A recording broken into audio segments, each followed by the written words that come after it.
And now we are going to move in to the conclusion, but I would like to welcome a very special guest who is going to talk to you about practice.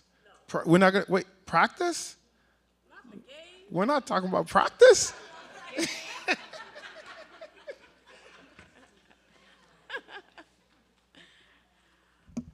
Good afternoon. Oh, look at this audience. This is awesome.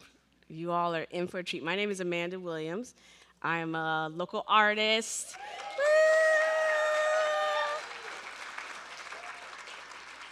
I love the crew at Deem. I'll do anything they say, and also Daniel, wherever he is. I'll do whatever Daniel says, and Brian. So many faces in the audience I love, but there are few that I love more than Mabel O. Wilson. So I'm so honored to be here today to introduce her. I hope my phone doesn't die because I, for a change, wrote some notes. Before there was Mabel O. Wilson, there was Mabel O. Wilson. There is no other. She is one of one. When I think through my own trajectory, there are a few things that you can tick off on my biography that have not been inspired by Mabel or incubated with Mabel as a thought partner.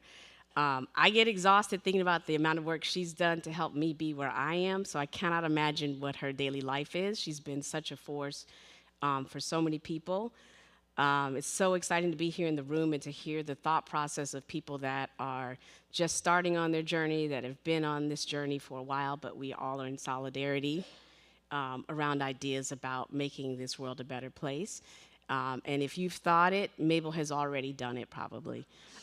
So she's going to, you know the emoji where like the mind is blowing up? Like that's every conversation I have with Mabel Wilson. So I'm going to give just a few of her her credentials and accolades if you, for some reason, don't believe me when I tell you this is going to be the best thing you've ever heard.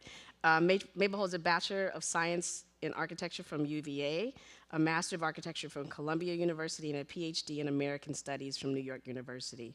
She's the Nancy and George Rupp Professor of Architecture, Planning, and Preservation at Columbia's Graduate School of Architecture, Planning, and Preservation, and also, almost probably more importantly, Professor of African American and African Diasporic Studies, also at Columbia. So you can imagine the daily stress, the hope, the inspiration, the fortification, the protection that she has to provide to that community that is really trying to stand up, and we see in real time, facing what it looks like to be making change and to be met with people who do not want change.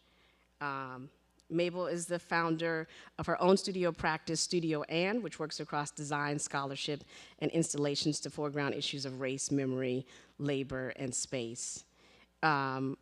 She has countless awards and recognitions, but I wanted to point out one that I think should go down in history as one of the greatest pieces of art, which is her memorial to enslaved laborers at the University of Virginia, where she did an extended process of actually working with community to not only understand what the process needed to be, but what the product needed to be. And so that's a lot of what we've talked about today. And while I know Andres says he's a recovering architect, and Nadia says she's a recovering architect, I claim architecture. I haven't built nothing in 20 years, but I am an architect. So the AIA can call me, or whoever you get in trouble with, and you have your papers. That's me.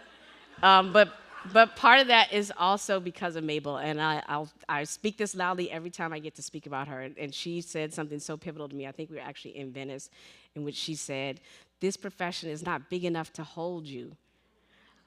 See, emoji. I was like, "This profession is not big enough to hold me. I do what I." Lauren Halsey. Lauren Halsey has also been has graced the cover of Deem. We talk often about that. Lauren was a student of mine, and actually Mabel was the person that inspired me to teach. And so there's so many people I would have never met, including Lauren. But we talk about this often, about what it means to own a term that has been co-opted, when we know that we come from communities in which building and being a builder and being a physical builder, a relationship builder, a community builder goes beyond a credential. And so I think it's really important to think about what it means to use architecture to reimagine, whether that's systems, environments, relationships, So there is no one else that I want to sit at the foot of and listen to than Mabel O. Wilson tell us how to make the change that we're looking for. So with that, I will bring up Mabel.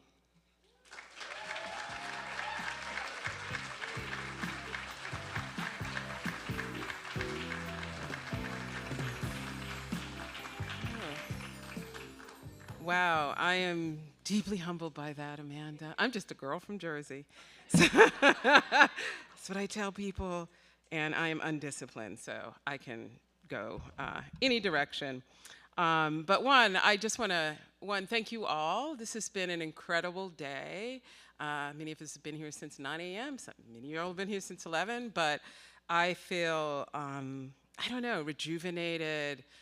It's exactly, these kinds of convenings that give us an opportunity. I have been thinking a lot about what we do at these moments, and my friend Mario Gooden, collaborator, always uses this Toni Morrison quote where she says, "This is when artists go to work." I think art will allow our imagination to understand what is possible beyond where we are at this moment.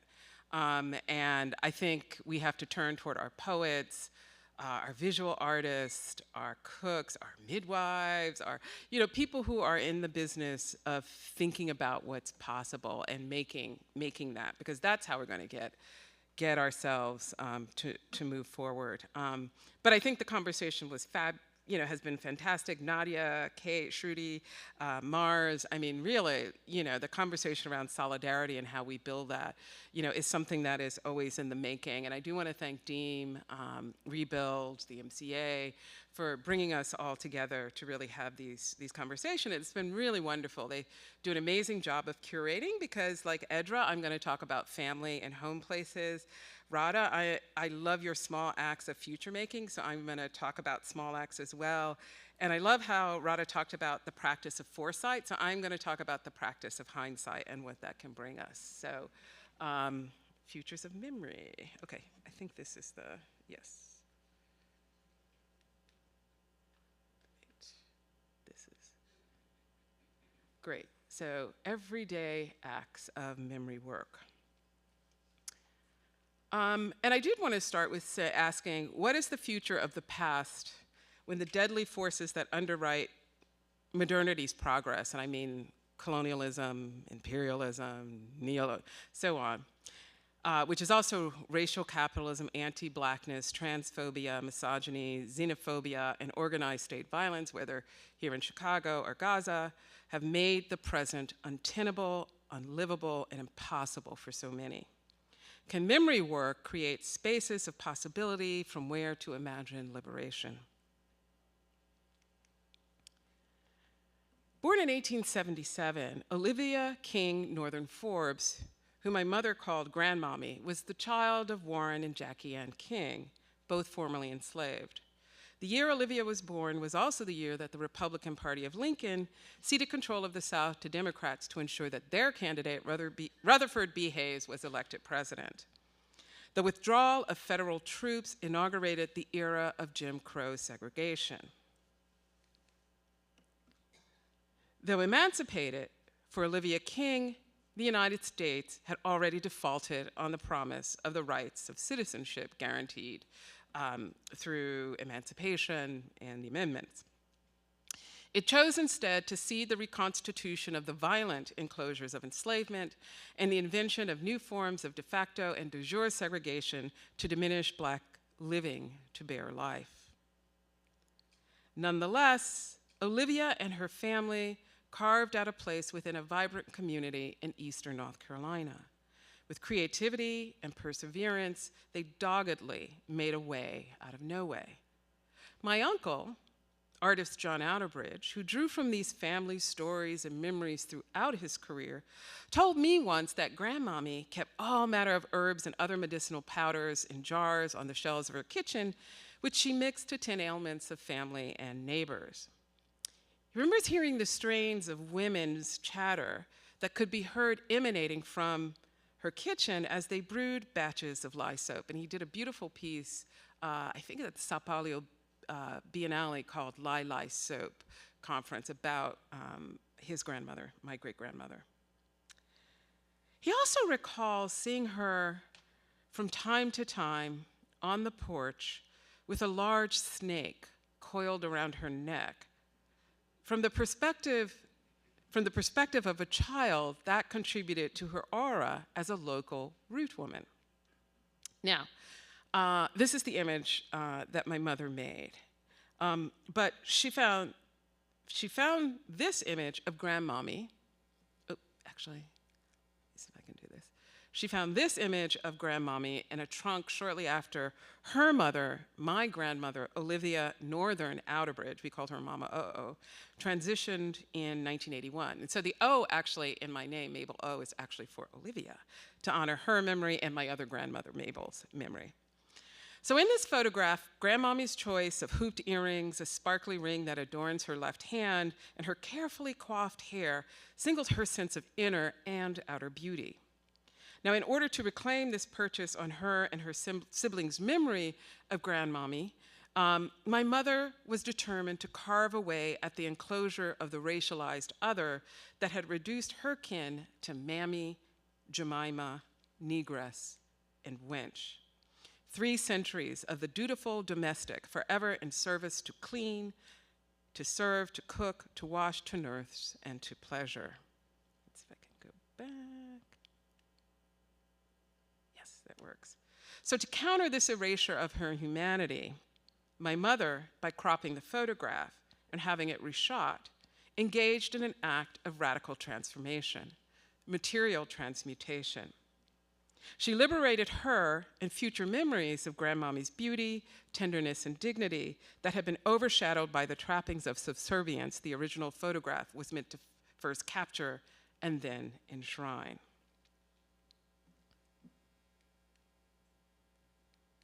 So I find affinity in my mother's recuperative tactics of remembrance with those of poet Norbese Philip, who felt compelled to mutilate, and that's what Norbese says, the text of the British court case Gregson v. Gilbert.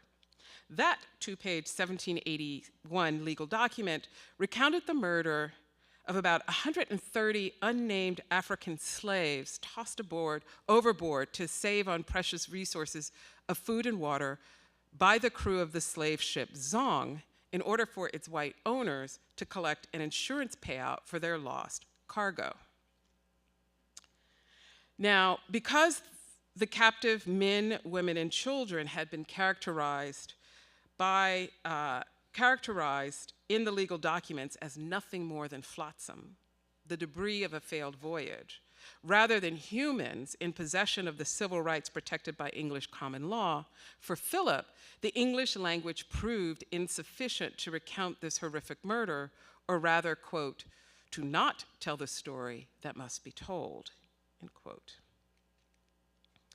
Ancestral voices haunt the reused words and letters of Philip's alchemical transformation of Gregson v. Gilbert in her book-length poem, Zong.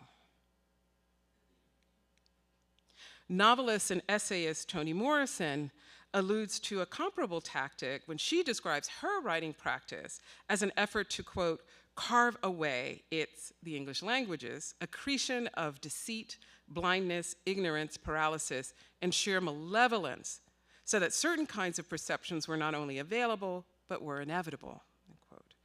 So the language of English for both Philip and Morrison functions as a form of racialized enclosure.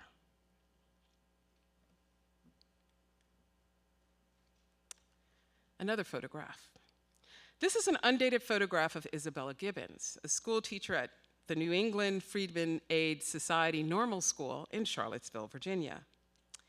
It was probably taken around the late 1860s, perhaps 1870s, about the same time or just before my great-grandmother Olivia was born. Gibbons learned to read and write while enslaved at the University of Virginia, which made her, once freed, an ideal teacher of adults and children within the Freedmen School network. Her dress, seen here in the photograph, with its embellishment, declared her status as a member of a nascent Black middle class. Her hand resting on a book signified her profession as an educator. standing in stark contrast to the cold iron and the stinging leather materials that once populated the arsenal of torture that ensured her captivity until death. An elegant dangling neck piece, which may have been a watch, was clasped to the flowing folds of her dress. Time was Gibbons to finally claim and hers to narrate. The care Gibbons took at self-fashioning her style, her confidence, her determination can be seen in the photograph that captured the moment for future generations. Now, Gibbons shared her recollection of slavery in the Boston-based monthly Freedmen's Record to tell the world that she had not forgotten the horrible cruelties that had severed the ties of kinship to make her fungible property.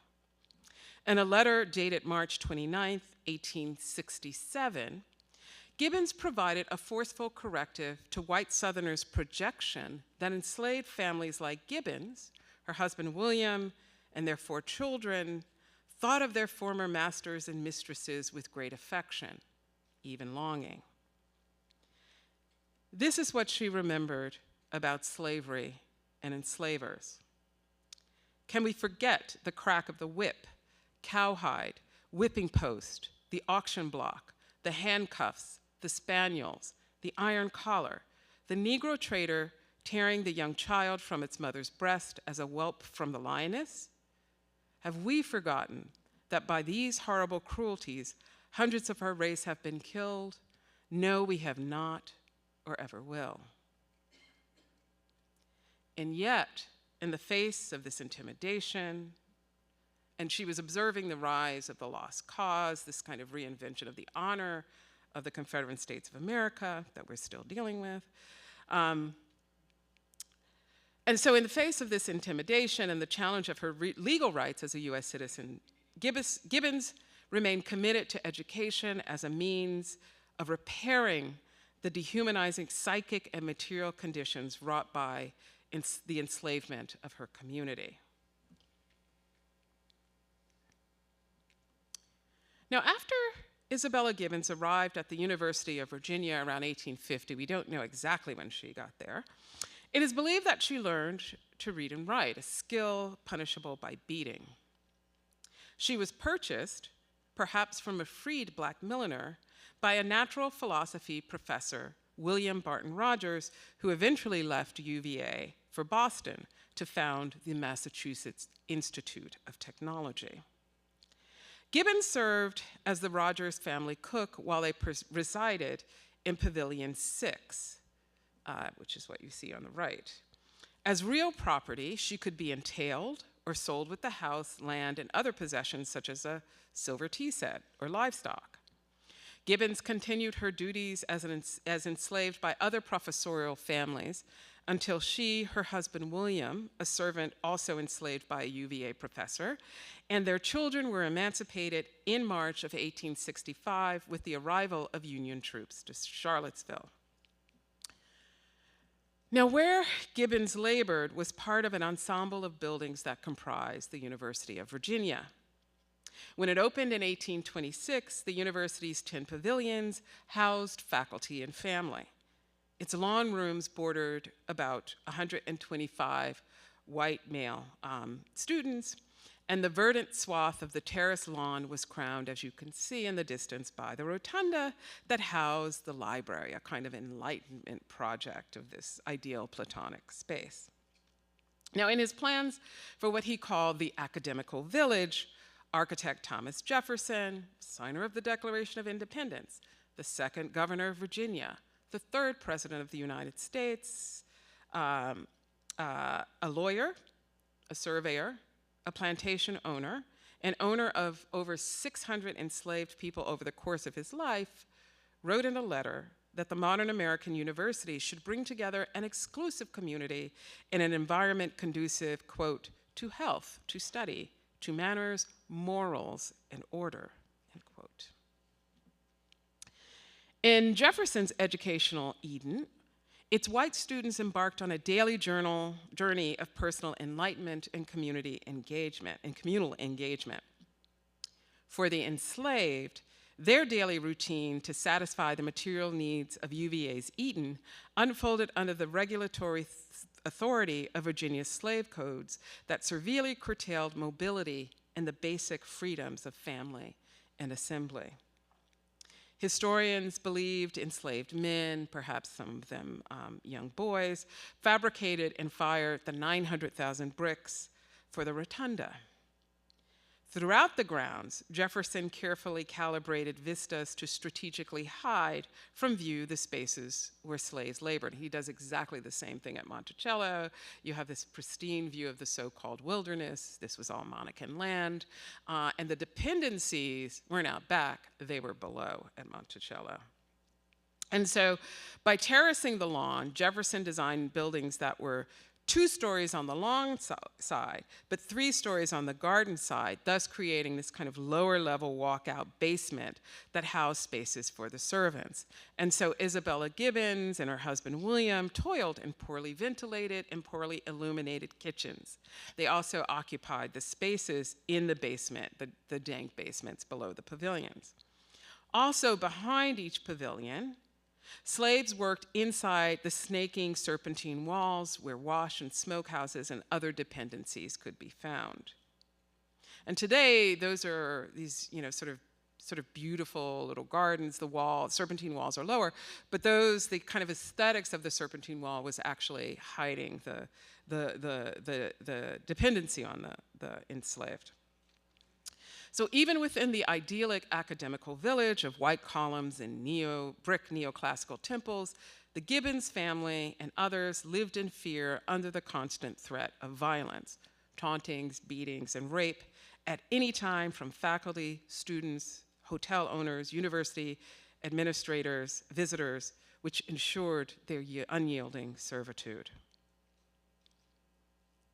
Now, what had been rendered invisible in the historical narratives of UVA's antebellum period, and I'm a UVA grad, as I know others in the audience are, was mere mention of the institution's dependency on enslaved men, women, and children.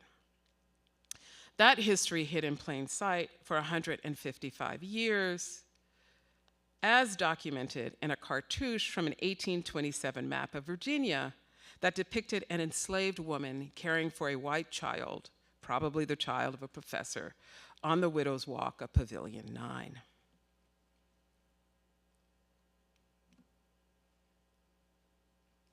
Collective acts of memory work.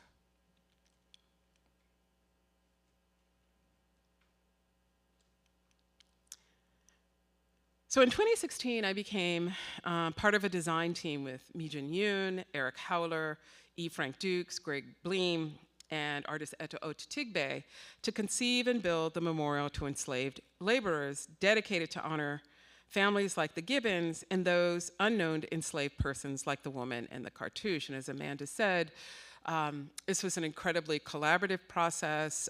We did extraordinary community outreach to really engage, listen, literally hear what the community of Charlottesville wanted, but we also worked in partnership with students. It was students who pushed for the project. Students have power. Don't forget that. They were the ones, that's why it's called the Memorial to Enslaved Laborers, because that's how they defined it. But we also worked with staff, we worked with alumni, we worked with faculty, and administrators. So it was an extraordinary effort. So I'm standing up here speaking about a real collective, collaborative effort. And we had amazing collaborators in the Office of the Architects at UVA as well, who really, really did due diligence and outreach. And it was really an extraordinary experience for me to have been a part of that. And I'm gonna go through this somewhat quickly.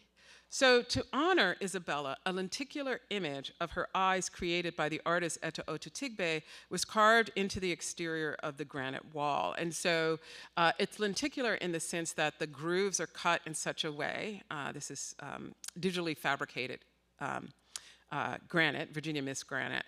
And so depending on the time of day, you can see her eyes, or you can't see her eyes. So it's a really sort of beautiful experience. And so as a ghostly presence, Gibbons, as I call her, is the witness and the watcher of her communities. For the estimated 4,000 men, women, and children who labored to build and maintain the university from 1817 to 1865, we represented each, including the majority who are unknown, with a memory mark, a gash carved into the interior arc. First names, full names, which is first and last names, kinship relations, and occupations also appear above the memory marks for those roughly 1,000 community members for whom we have historical records. So the majority of people, we don't know who they are, so there's just the gash. And then we decided to use kinship and occupation to produce what we call a genealogical cloud, so we can understand this not as a ledger, but as a set of relationships between a community that was evolving over time. And the thing that we didn't know is that the gashes would collect water, and then during the rain, the wall would weep, essentially. And so, you know, there were these incredibly powerful discoveries. Working closely with the historians at the university, we designed a timeline submerged in a water feature that narrates the history of slavery at Virginia that begins in 1619 with the arrival of enslaved Africans on the coast, and then we ended the timeline with the death of Isabella Gibbons in 1889. And you can imagine this is sort of a narrative of the everyday in terms of what people were doing when they escaped, you know, sometimes acts of violence, but trying to understand what the community asked us to do is to both show the dignity, but also really understand the struggle that the community was under. And so it is Isabella Gibbons' remembrance that concludes the timeline of this part of the project. And because we had to reconstruct representations of past lives from the archive of slavery, a space laden with violence and erasures, we had to, as my colleague Saidiya Hartman describes, quote, reckon with the precarious lives which are visible only at the moment of their disappearance, end quote. So in other words, we had to transform the form of the Western memorial to make a space that could remember unknown Black lives in the present. And therefore, we designed the memorial through a process of what I call provisional mark making, where names, dates, visages might only be noted for their absence rather than their facticity. And what we heard was that we need to see, we need to know names. And that's typically what an archive can give you, but that's not what an archive of slavery will yield. It typically yields the violence of the absence, of their erasure, right, and their disappearance, right? So here you see extra hands at Christmas, but we don't know who the extra hands, because all they've been reduced to is a body part, right? So, as we all know, progress in racial equality and efforts at repairing the detrimental consequences of anti-Blackness in the US has typically been followed by a ruthlessly destructive backlash. And the commemorative landscape of UVA in Charlottesville was no outlier to this phenomenon. Oh, and these are some of the details.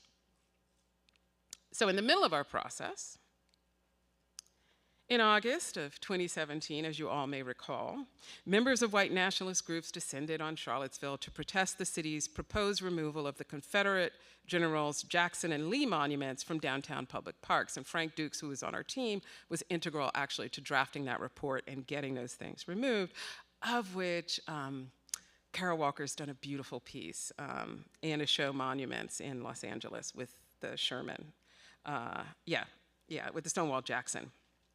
So, UVA's grounds became a rallying point for a group of 100 mostly white men who led a torchlit parade through the university's historic grounds, an ominous reenactment of Ku Klux Klan night marches. While alternating cries of, "You will not replace us," "Jews will not replace us," and "White Lives Matter," aggressive throngs of white Christian nationalists encircled a smaller group of anti-racist protesters at the base of the Jefferson statue in front of the rotunda.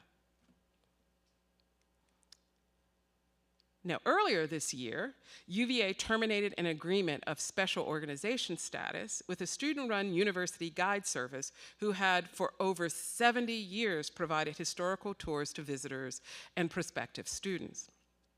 The administration yielded to a campaign launched by something called the Jefferson Council, a conservative alumni group, who demanded that the guide service eliminate certain content that they claimed was, quote, unreliable and, quote, poor quality, and that some prospective students and parents supposedly found objectionable. Now, opinion columns on the Jefferson Council's website decried the tours, alleging that guides proselytize a, quote, woke version of UVA history, citing that DEI bureaucracies were tarnishing the history of their cherished academical village. They just didn't want the truth told. Now, the guide service, however, these are students, stood behind their commitment to a shared history and refused to be silenced from telling the truth about slavery, segregation, gender discrimination, and the indigenous origins of the Monacan land that the university now occupied. And some student guides even continue to give unsanctioned tours despite the gag order and demotion. But like the errant university guides, others in Charlottesville have also refused to remain silent about the university's difficult histories. One of the most important groups that has held the university accountable, and they were amazing collaborators with us on the project,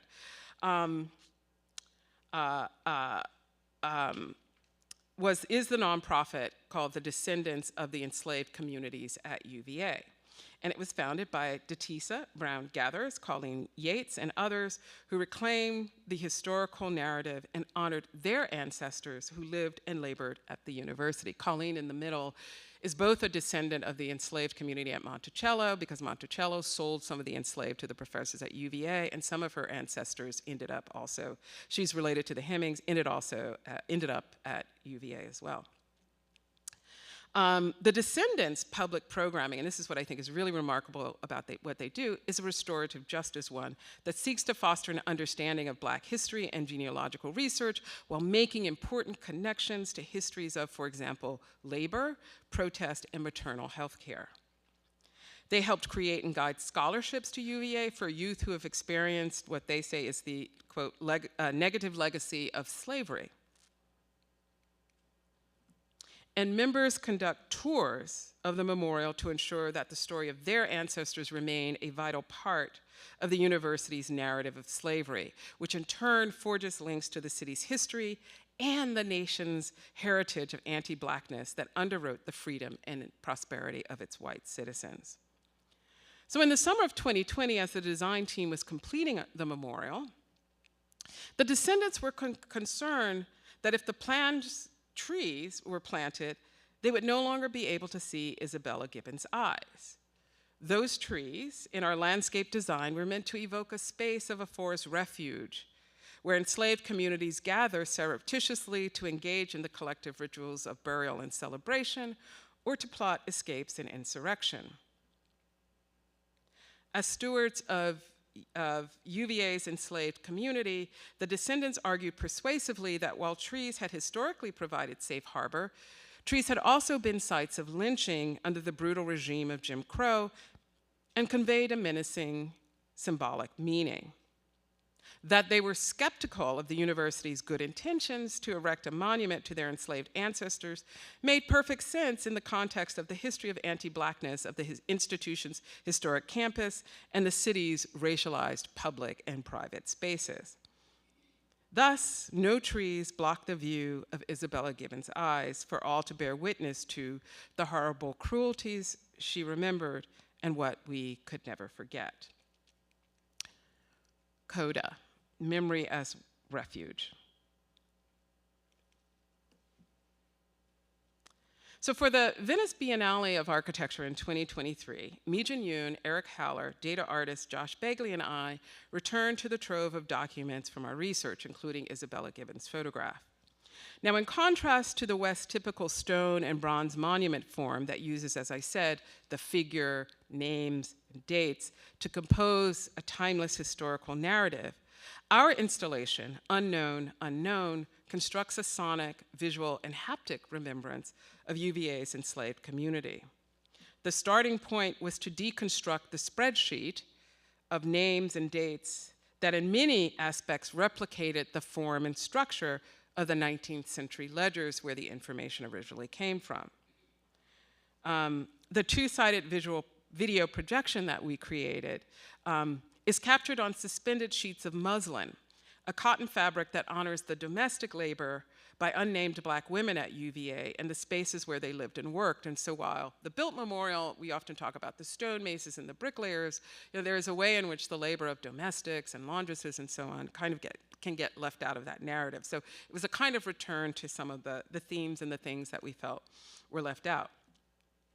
The voices of 3 descendants, Colleen is one, Detisa is another, and 2 scholars, my colleague Eliza Kelly and Saidiya Hartman, were overlaid onto a 6-channel audio to create a binary sonification of the spreadsheets. Fragments of a data-generated bass notes, which you will hear, repeats an atonal metronome of known and unknown. So you'll hear these 2 sounds sort of as a kind of metronome. And so this installation, Unknown, Unknown, occupies the limits, the edges, and the seams of Western traditions of commemoration by asking, what cannot be remembered, and for whom we cannot know? And so can unknowing be a space of liberation?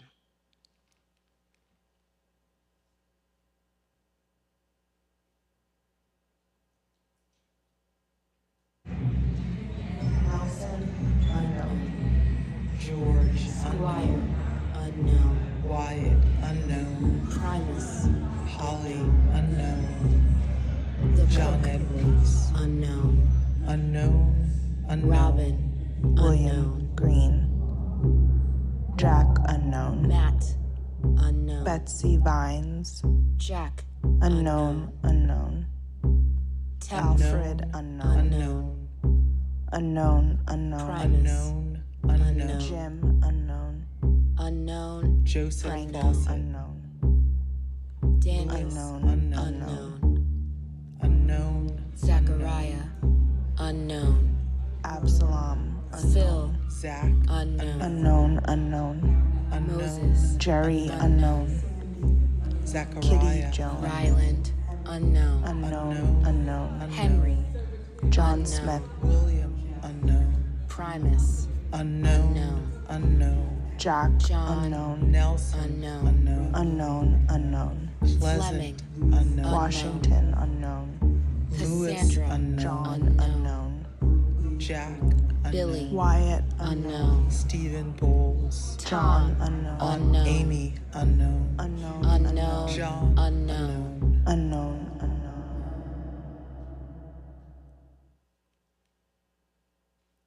Thank you.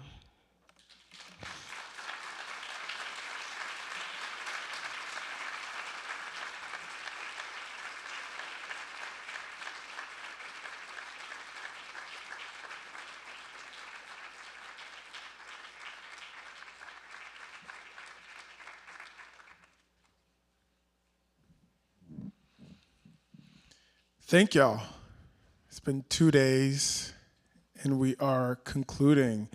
And I just wanted to share a couple of things, a couple of insights that have been sticking with me from yesterday's conversation to moving into today, that despite the space that we sit in this world and these current conditions, that I feel like people in this room, we share something, right? And the way how I'd frame it up was especially the day that the day that Trump was elected, I remember sitting with this feeling of, and I couldn't name what the feeling was. And I remember a team member of mine was like, hey, should we cancel some of the meetings today? Some of the meetings are already being canceled. And I was like, no, you know what? We will just continue moving through the day. And then as the day went on, more meetings were canceled by other people. And then we were like, you know what? Actually, let's cancel the rest of the day. Let's cancel the rest of the meetings. Everyone go home. And I remember going home and feeling tired and feeling exhausted. Second day I woke up, I felt the same feeling. I could not place it. I could not place what it was. And it took me 3 days to realize, like, oh, I'm grieving.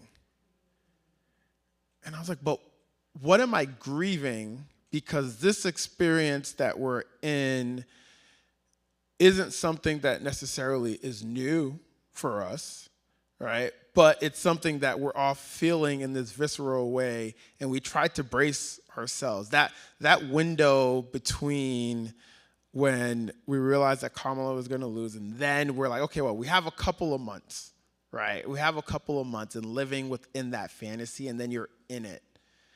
But something happened weird the fourth day. So I live in South Central LA, and I was walking my dog, and my neighborhood is predominantly black, and I have this golden doodle. Black people are the best with dogs. But man, what kind of dog is that? That's a pretty ass dog. What kind of dog is that? I was like, and I'm usually like on the phone with somebody, and then I have to be like, wait, hold on 1 second, Stan. Yeah, it's a golden doodle. Golden doodle? Damn, okay, it's a beautiful dog, man. And I'm like, all right, thank you. And I go through that every morning, and something struck me where I just felt this moment of joy. And I was trying to place, like, okay, well, where is this joy coming from that I haven't experienced in this past couple of days? And it was that I was like, in this instance that we're in, there is no better community to be in than the one that we're a part of. Because even though where we sit in a place of fear and uncertainty, and when people ask me, I'm like, oh yeah, my compass is always oriented towards thriving. And nothing can change that, because that is an internal thing that sits with me, and I think that is an internal thing that sits within all of us. And that we're dreamers, we're doers, we're foolish enough to question, to poke and prod and reshape. And so I just want to send a shout out to y'all for coming and pouring in. As much as the people who are sitting up here are sharing with us, you are also part of that. And I wanted to give you a special shout out. Thank you.